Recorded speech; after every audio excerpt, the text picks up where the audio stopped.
I'm Ken Windram with the Hayden Area Regional Sewer Board. I work with these ladies a lot, and I appreciate being here. Before I jump into this, I want everybody to remember that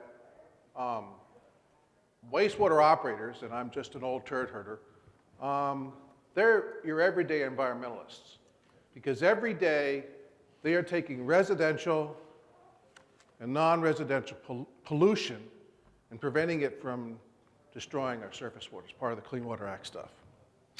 But what we're doing at Harbs and Springfield, Eugene, is we're taking that pollution and turning it into a viable product that provides economic opportunities for the community. Yes, the treatment plant takes out the stuff that we don't want. I mean, 99.9% of the water coming into the treatment plant is clean water.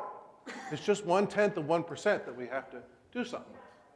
Get rid of the disease-causing organisms, then take those organics and the other nutrients that are in that incoming water and turn it into a viable product. And that's what all the treatment plants are doing. This is where we're located. We're in northern Idaho. Lake Coeur d'Alene is here. Spokane is just to the west in Washington. We're in the upper sections of the Windram-Spokane Valley. And why did Harbs, the Hayden Area Sewer Board, get into reuse? Well, the community was growing and they needed to do something with the wastewater, so they developed a wastewater treatment system, but they weren't allowed to discharge into the Spokane River when the river dropped below 2,000 cubic feet per second at the Post Falls Dam.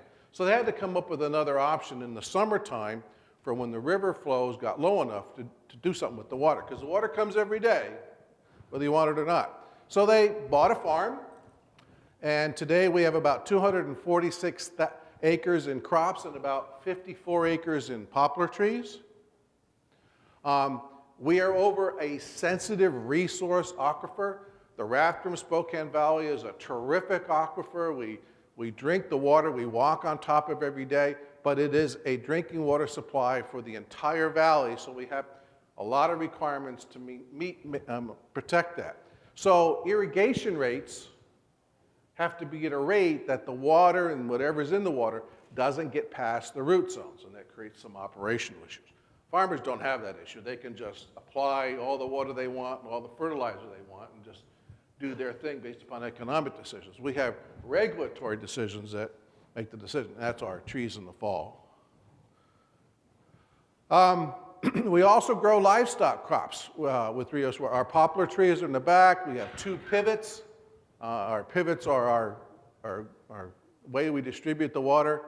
And then the farmer harvests it. So he pays I think he pays $15,000 a year at lease for about 260 acres of farmland, and annual sales last year were $150,000 in hay sales. So there's an economic opportunity made from the product that we do at the treatment facility. This is our current site. We have 2 pivots. The trees are kind of around the outside. And then the USDA project is down here at the south end. That's where we have the coppice trees growing with Greenwood, Brian and the guys from Greenwood, and that's a USDA project site. And here's the sign out front. We harvested this project after 2 years of growth. So we harvested in the fall of 2013. In May of 2013, you can see Canfield Mountain is here. It was looking pretty bleak in May. We were, collectively, we were not very impressed. But by June, we started seeing some growth. And then July, we're losing Canfield Mountain. And then in August, this is one of my operators, the trees are already 12 feet tall. Again, they're currently growing on groundwater because the site wasn't permitted for reuse water.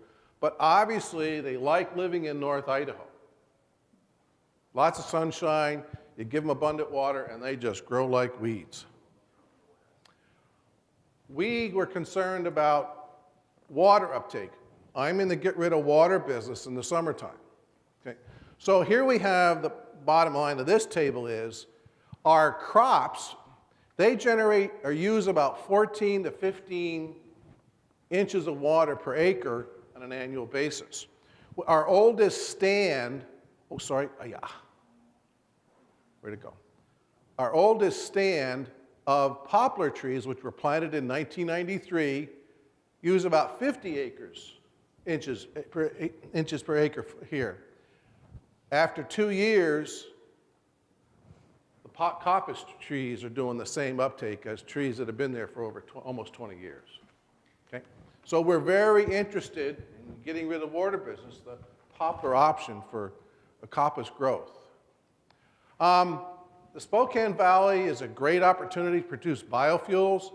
In Idaho, farmers have water rights.